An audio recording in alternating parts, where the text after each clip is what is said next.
Hello, Foo Kyung. Lovely to meet you. Yes, thank you. I'm so impressed by your dedication and commitment. I know that you have been photographing birds for over 20 years. Tell me what inspires you. Oh, I think in Singapore that's the best thing to photograph.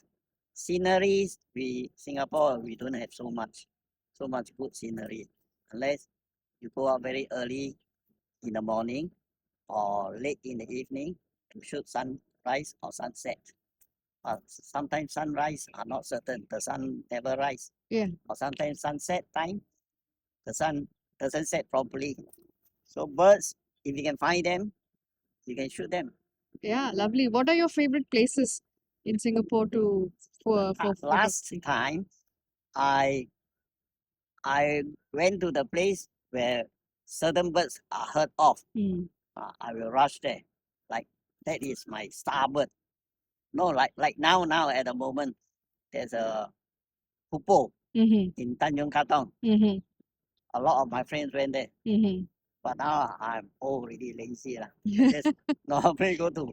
So when you said you look at the photographs every day at night, so this is basically you're doing this for your own self kind of Enjoyment. enjoyment and Yes, journey of appreciating nature and life, right? yes.